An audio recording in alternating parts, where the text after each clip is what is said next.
Welcome into the Boardroom Podcast. I'm Ward 6 Alderman Ben Piper. I'm Ward 4 Alderman Chad Wicker. Y'all, the kids are back in school early this year. July 31st, kids go back into school. Yeah, they've been in school over a week now. Been in school over a week. I'm happy for that, to get back into some routine a little bit. It's not a different camp or practice or something to run off to every other day, which is nice.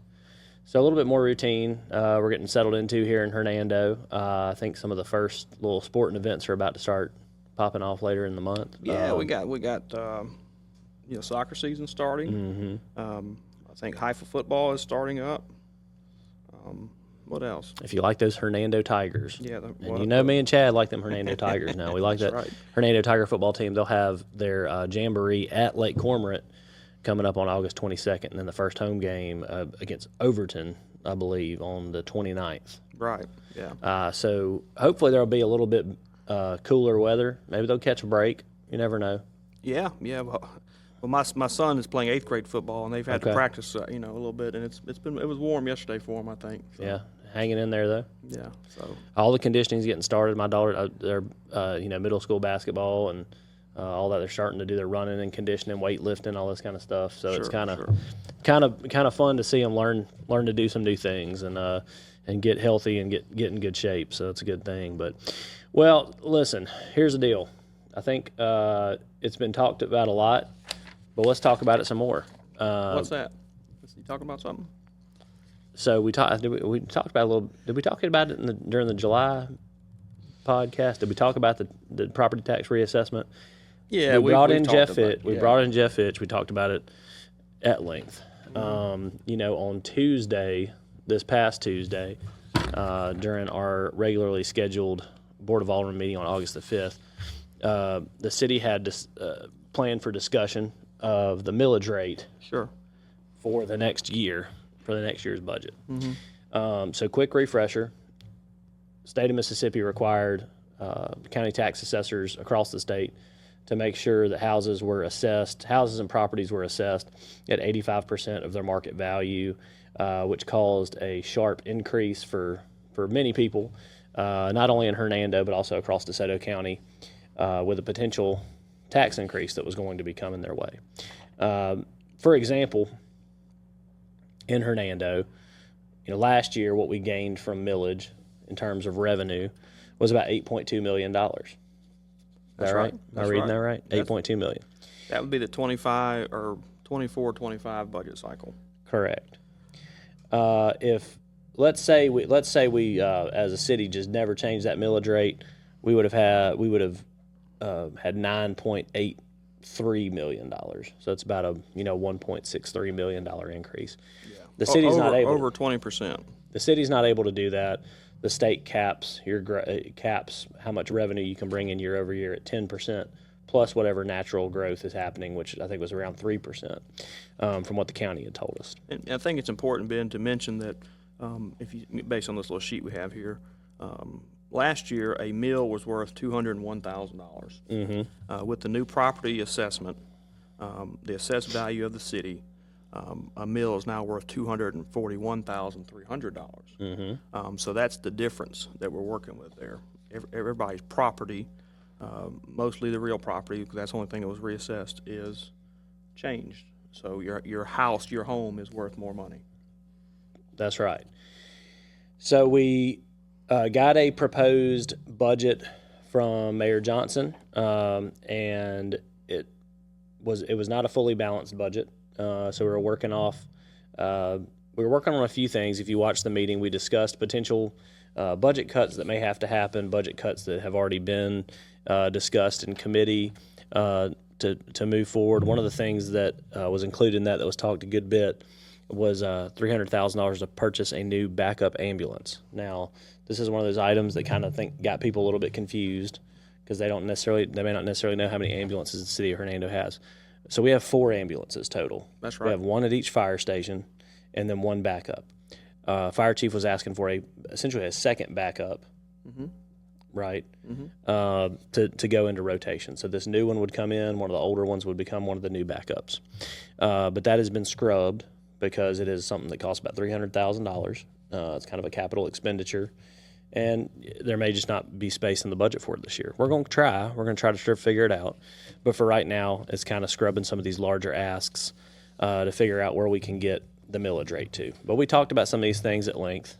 Yeah, I think some of that was a little premature. The budget that was provided to us was just a draft. That's all it was. It was, I think it was included, kind of just the wish list of what everybody wanted, and what I guess some of what we need. And it's going to be our job to go through there and I think the mayor, we already cut some things out. There's going to be some more additional things obviously cut out to get to a balanced budget. But that's all it was just a draft. But really until you set your tax levy, your millage rate, your spending, you know what your revenue is first before you start working on your spending. So that was the bulk of our meeting. I think that's kind of we wasted some time talking about those other issues. Sure. What it ultimately came down, this is what ultimately all boiled down to, if you didn't want to watch the hour or so of discussion, is there was some aldermen who felt like we should not take more than 3% or the natural growth of the city, which would have resulted in around, about $250,000 worth of new revenue, or potentially even take less. I think that was something that may have been on the table at one point or another, or introduced. Or come somewhere between there and what the mayor had proposed, which was about an 8% total increase, which would have resulted in, about $650,000 in new revenue, something like that. Mm-hmm. So that was really what all the debate was over.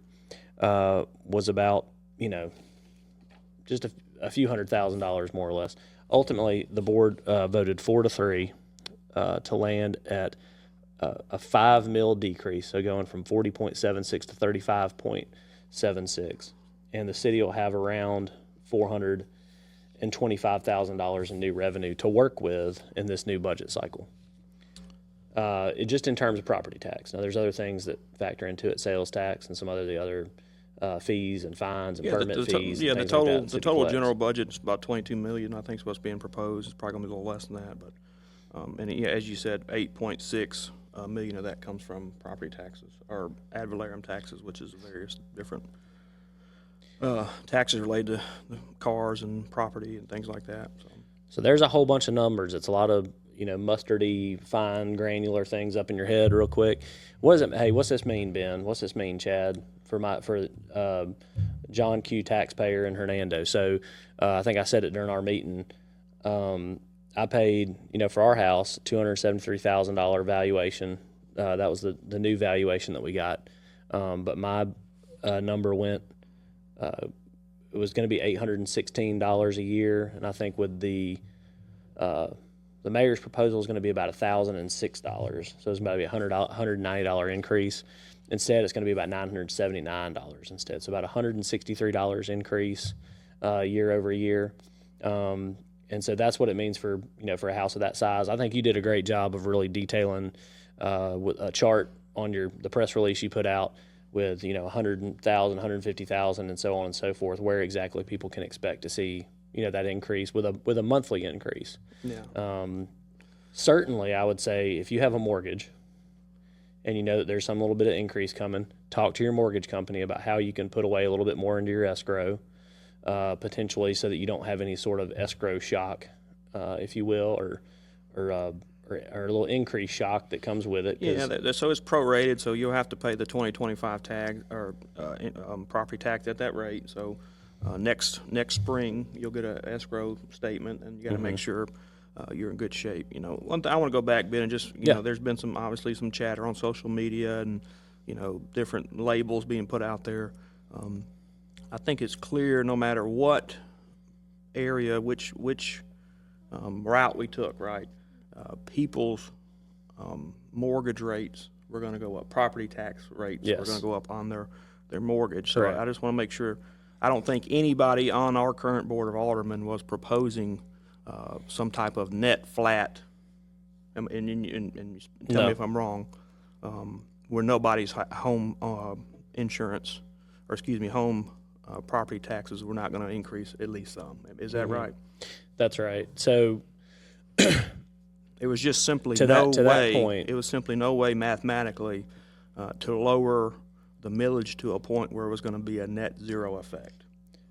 That we did, I think at one point you and I crunched the numbers with Jeff Fitch, and the city of Hernando would have had to set millage at below 30 mills, I think at 29.9, I think. And so that would have meant an additional, on top of what we already did, an additional probably $1.1 million in budget cuts. From a budget that, like you said, I mean, that's another, 5.5–6% almost off the top of the budget. Yeah, I mean, that still isn't balanced currently. So there's a lot, there's quite a bit of work left to be done there. But what would have happened in that scenario is, let's say your home would have only gone up a very small amount, maybe $5 or $6 a year. Your car tags would have been much, much cheaper. They probably would have gone down about 25–30% potentially. But that would not be financially feasible to the city of Hernando. It would not. It would not be. The only way to make that work would be finding positions to eliminate. Yeah. So I think one of our colleagues had proposed the, as you call it, the natural growth or whatever that means. Mm-hmm. I think some people have called that flat. I believe there's different terms being thrown around there. But that was going to be about I believe a $900, almost $1 million increase on property tax for your home across the city. So, and we may need to, we'll get this put out on. Yeah, you can put that out. Yes. We'll put this out on our Facebook page so people can see exactly when we're talking about this and following along what exactly we're talking about. But you should see a small decrease in your car tags for sure. If you're over 65 and you filed for the special homestead exempt for being over 65, you will get a tax decrease on your property taxes. So another way to look at it, if you're like me and Chad, you're still in the working world, and you've got a $150 increase on your city taxes, that tax increase is covering the most vulnerable people in the community, the 65 and older, and it's covering for your car tag to go down a little bit. That's about as pure and simple as I can make it. But you will be paying a little bit more. The city's got to figure out what we're doing with this little bit of increase. What's it going to go toward? Does it go toward maintaining the staffing levels that we have and ensure that we have a safe city and support our public safety, or what does it go towards infrastructure improvements, or what is it going to? Yeah, well, that's something we'll decide when we do the budget. I mean, that's right. I think we made a good decision with what we had. We had to make sure we didn't cut our revenues too low where we have to come back at a later date and maybe increase taxes or cut services, and so we didn't want to do that.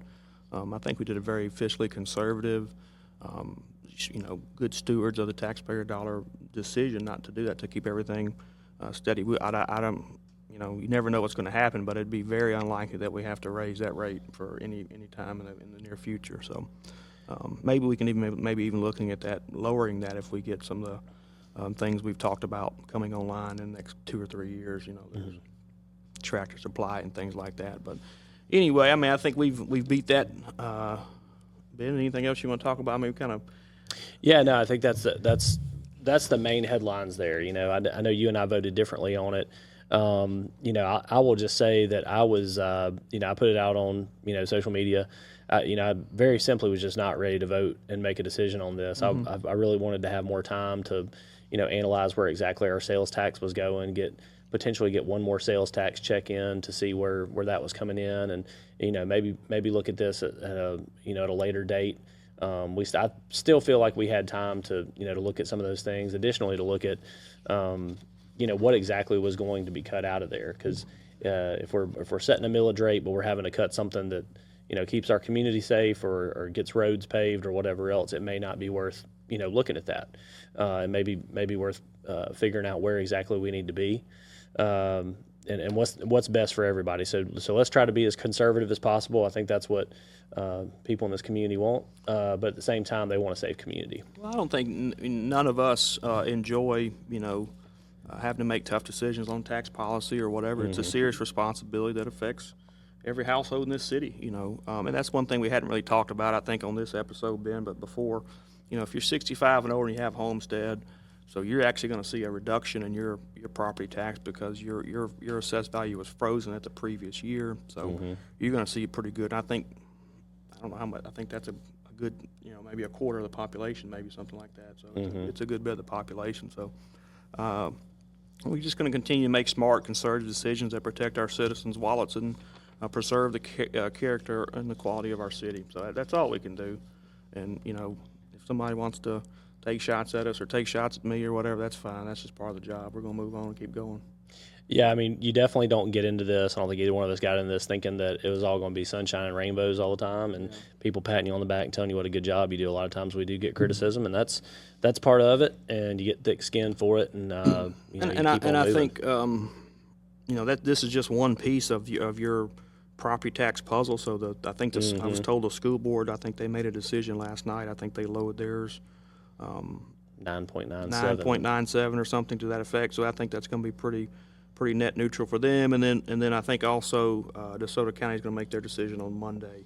I believe they have their public hearing for their tax levy. So by the end of next week, you should have a good idea what your property tax is going to be. And I plan to put out a chart, kind of like what I did just on the City of Hernando with your total tax bill based on the assessed value of your house. So I do want to. So I think we've talked that one to death. Let's talk about something really positive. What's that? We're going to bounce from that to something really positive. I know we talked about the Crew of Hernando Tee Off for Teachers tournament here before. Yeah. Really, really great event, huge fundraising event, shattered the fundraising record out there, $53,000+ raised for local teachers for teacher grants. But there was one really cool thing that happened while we were out there. And you may have heard about a young man named Josh Tucker who was killed in an ATV four-wheeler accident. Yes. His wife, Kayla, is a middle school teacher. And the crew did something pretty cool. They did a raffle for a turtle box, which is like kind of this really, really nice Bluetooth speaker deal. Yeah. Sold tickets, raffled it off, and somebody won it. They drew the winner. Winner came up there to get it, and he just said, "Well, let's just auction this thing off, and let's just go to the highest bidder. I'm gonna donate it back," which I thought was really cool idea to do that. And somebody auctioned it off and paid more money for it, and then they said, "Well, I'm gonna donate it back again," and they auctioned it off again and auctioned it off again, so on and so forth, and they ended up raising over $5,000 for this young lady and her family. Oh, that's outstanding. Which is really awesome. I think it's a very positive story and just a sign that this community is really special. They give back to people in their time of need, and there's always, I think, people in the community that are hurting and needing things, and so it was definitely a very very fun day out there. I think everybody had a good time, but yeah, a good time had by all, and a lot of money raised for local teachers. So it was a great event. So certainly wanted to touch on that. Also, now we'll get back into the meeting a little bit more. Okay. This is still pretty positive stuff. John Hollins, Public Works Employee of the Month. Absolutely, yeah. If you have seen a tall gentleman, kind of a little lanky, out there working hard, working that brush truck ever since the tornado blew through, working 60 hours a week or more at times.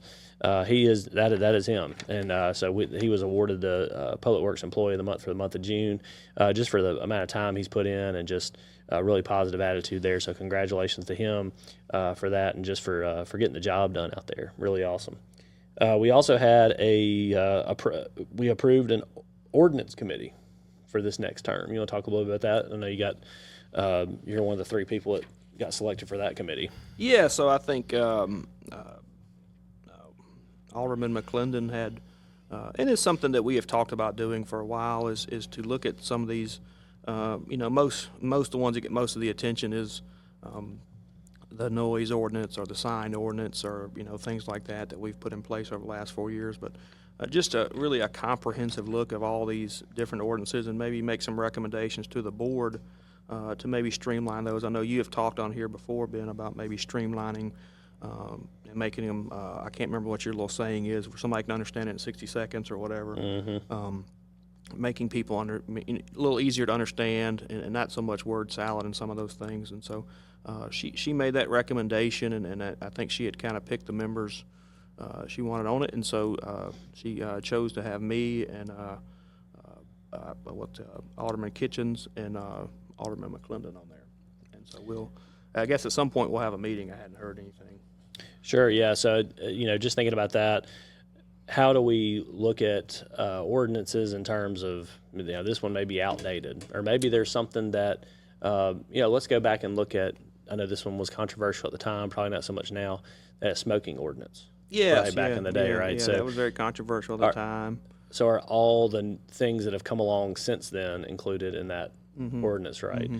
Are vapes considered e-cigarettes? They probably used e-cigarettes back then when they wrote the ordinance, but were vape pens, because they're not necessarily described in that, would they be included? So there are things like, I'm just trying to come up with an example of like things that would maybe need to be updated, or maybe not. Maybe they're not included, but that's just part of the discussion there. So there's lots of things that it's going to be a very, I would say, a lot of tedious work for that committee to look through these things, and because there are a lot of ordinances out there to look through.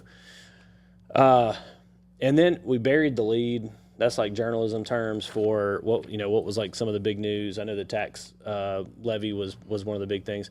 Burying the lead a little bit, there was our state senate election.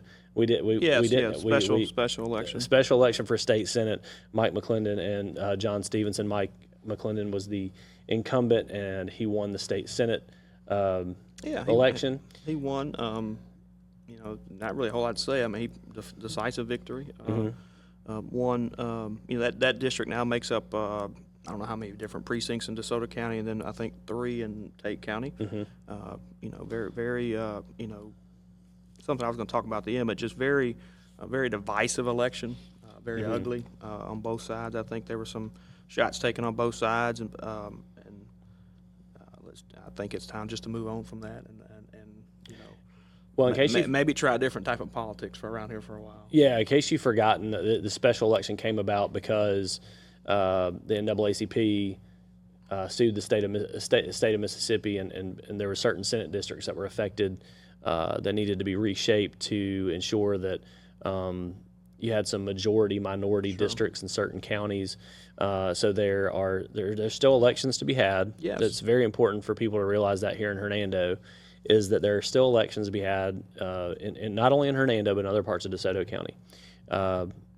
Senator McClendon has a Democrat challenger in November that he'll have to go up against. Hope to have him on the show before then, so we can talk about what his plans are for the next couple of years, and why we need to try to keep DeSoto County red. Yeah. Right. I think we try to be a nonpartisan podcast, but let's be honest, we're both Republicans here.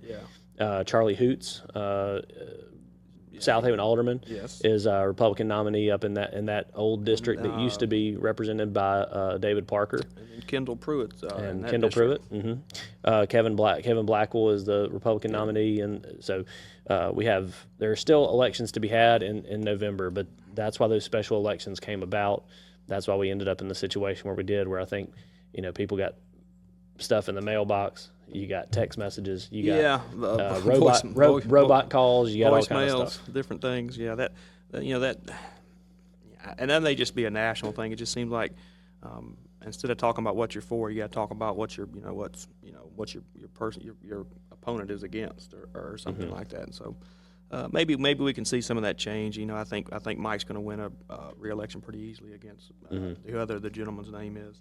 He went through we need to mention too, I think he had a tragedy in his family there, I think the day before the election or something in that time frame, where I think his daughter-in-law had a miscarriage, so keep them in your prayers and thoughts. Definitely. And so maybe we'll give him that election's not until November, so maybe October time, maybe we'll see if we can get Mike on, so have him discuss his platform and what he's I think.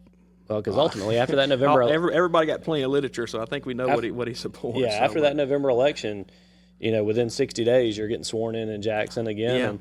So you're going back to the legislature and trying to get things, trying to get funds to come back to Hernando to get projects done. Everybody knows what the big projects are around here to try to So keep working on. he's back in the state politics, and fighting that fight. And I think there's going to be some, just from what I heard, we've talked about in the Shelby County Fair, the little political speeches that the lieutenant governor and the speaker of the House have done. There's going to be some really big issues that affect DeSoto County quite a bit at the state level this year. So, have you ever been to the Neshoba County Fair? Not really. No. Okay. Have you? All right. I've never been. I've always wanted to go, and I think I'm going to go next year. Shelby's family has. Okay. They have a. I don't know if it's a cabin or they camp or whatever. They have a place I could stay at. I just hadn't. They go every year. It's only about 20 miles from where they live. So. I'm really thinking about going next year. I've heard so many good things about it. So hot there. So hot. Yeah. Well, it's it's Mississippi. So hot. But it is a cool little deal, especially I think next year. Well, I guess you got 2 more years for the next election, so the statewide election cycle. But I figured the statewide would heat up a little bit. You have 2026. You have congressional candidates next year. Oh, that's right. So they'll be running. So, but yeah, I mean, it's somebody said they're moving it to June instead of July next year. Is that right? To maybe help with the heat a little bit. But anyway, it's a cool tradition. Ronald Reagan famously spoke there.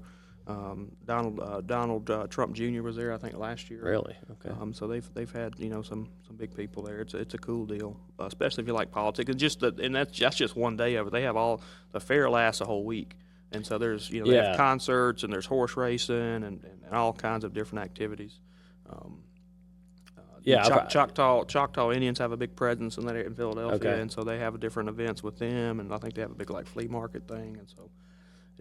It's a pretty cool deal, and the thing with the cabin, some of these people had these cabins for years and years and years. So, and that place is only open for that I think 2 weeks. 2 weeks they before shut it down. Yeah, 2 weeks before the fair, I think, and 2 weeks after. That's wild. wild. That's the only time you're there. Speaking of events and festivals and things like that, coming up tomorrow, August the 9th, at the Hernando Farmers Market. Yes. And kind of a little local celebrity, I guess. We have Cuddles. Cuddles the dog. We'll be having a birthday party up there. Cuddles is celebrating his birthday tomorrow. Yep. Mr. Larry Worthy, who the guy who the handler for Cuddles, and so they're going to have. I think they're having a band that's starting at 10 o'clock. Truck Patch Revival. So they're going to big activities. We think last year declared that to be Cuddles Day in the city of Hernando, so that's still in effect there. And so he's birthday cake, the whole deal. Birthday cake, yeah, he does a good job. And Mr. Larry takes Cuddles to nursing homes and hospitals, and just to kind of have somebody to pet and comfort. It's a sweet little dog, and so it's kind of like his mission. He does his ministry there. So he probably seen him at the A Fair. He's had a booth at the the Earth Day. He has a booth. So he actually lives kind of around the corner from me. Great guy. He actually went through some health problems here recently, so he's on the other side of it, but. Good guy, and we love to celebrate Cuddles in Hernando. He said the dog's either turning 12 or 13. He said he wasn't real sure. I don't know if you know the story with it. So Cuddles was abused, and so he doesn't actually know the date he was born. That's the day he got him was the 1st of August. Okay. So, and that's what he uses as a birthday. And Cuddles is getting older. I think he's, like you said, 13 or 14 years old. Or she, I guess. I don't remember. Is it he or she? I'm not sure, if I'm going to be real honest with you. And see. That's politics 101. You're not supposed to say something you don't know the answer, right? Whoa. Yeah. I'm honestly not sure. I'm definitely not going to commit one way or the other. But the farmers market's always great. You have a little fun thing going on there. Some great music out there. Come out with the family. I'm sure it'll be a great Saturday here in Hernando before things really get ramped up with football and soccer season and all the other things that go on in town. The Water Tower Festival is right around the corner. September 27th, that'll be coming up. And then the Water Tower 10K. Well, you're doing the half marathon. I signed you up. I'm not doing the half marathon. I got you signed up. I better start running as soon as we finish this recording then. But yeah, you definitely got to get back in shape for that. But that'll be coming up in October.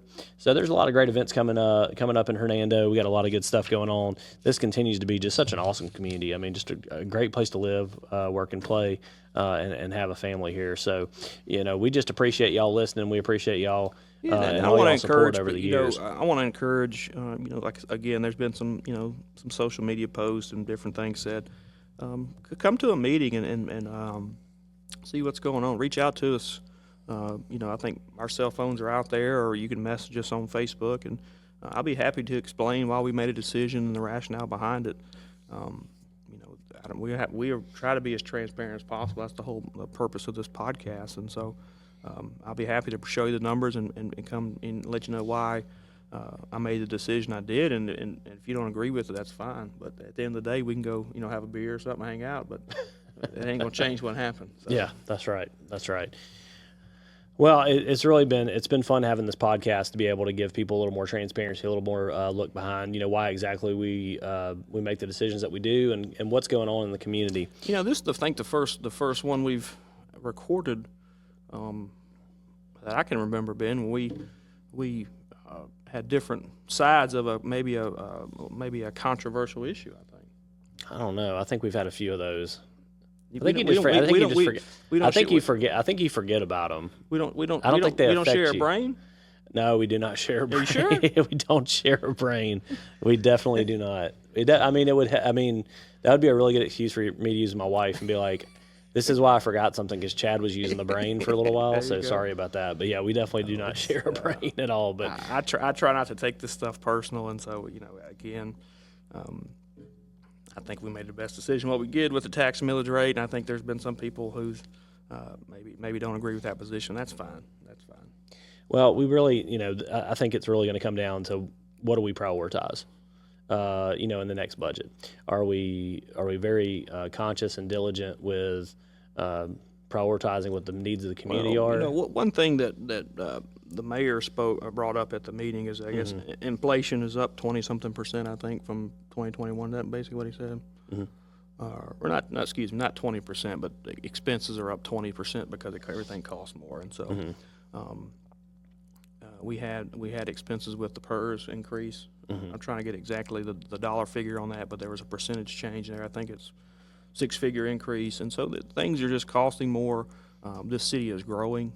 We've hired more police officers since we've been on the board. We've hired more firefighters, more paramedics, and so when we do that, we have to be able to pay those resources and have the revenue to do that. And so that's what we did.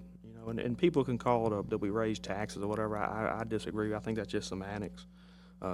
But yeah, you didn't vote with me. You're scared.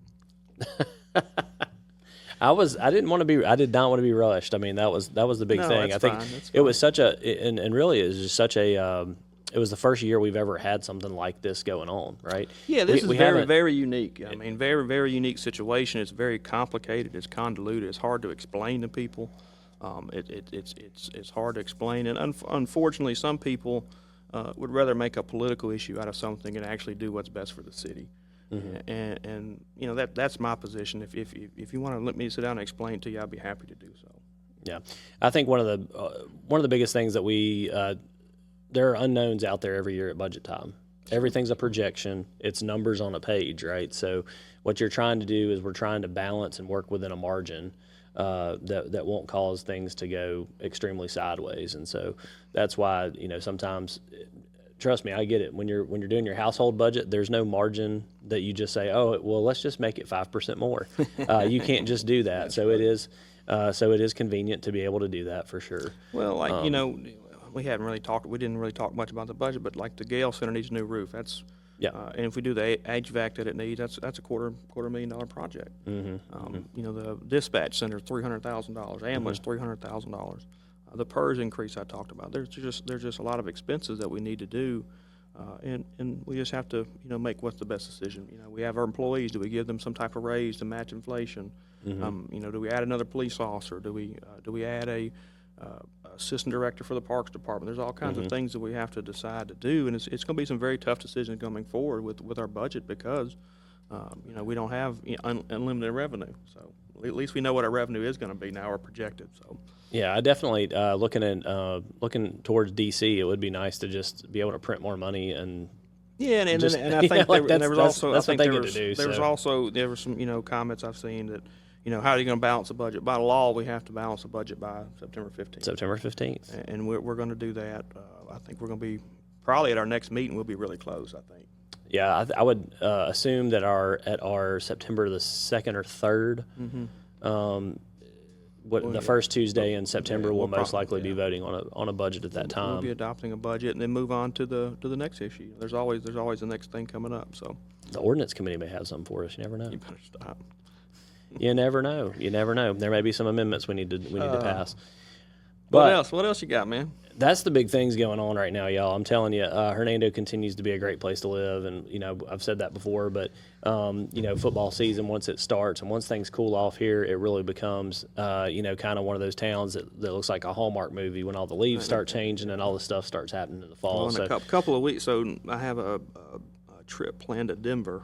Okay. The end of August. I think it's gonna be a little cooler out there. Yeah, I think you better. My brother lives out there, but I'm going out that's there. right, I'm that's going right. out there for a work deal. But my brother lives out there. I'm just going to stay with him to save a little money. But it's looking forward to being out there in Denver for 4 or 5 days. So I don't think it's going to be as humid out there, Ben. What do you think? Yeah, I don't think so. My kids were lucky enough to get to travel out to see my parents in Montana not too long ago at the end of summer, and I think the hottest it got while they were there was 78 degrees. And when they woke up in the morning, it would be like 48. Yeah. And so they got to do go to the lake and riding horses and doing all kind of fun stuff out Sure. there, and getting to they got to exercise their Second Amendment right out there at the farm and stuff. So just having a good old time and enjoying the Wild West, if you will. But yeah, it's been a great summer. I'm glad we're back in the routine. We appreciate y'all listening to us. We appreciate y'all enjoying the Boardroom podcast. We do this so that we can have additional transparency, and you can hear it directly from two of the board members for the City of Hernando, what exactly is going on, and it's not a text message that you get. It's not social media. This is our voices, and it's straight from us. Chat GPT. We don't use that. I don't have any of that at my disposal here. So it's just the two of us talking. So we appreciate y'all listening.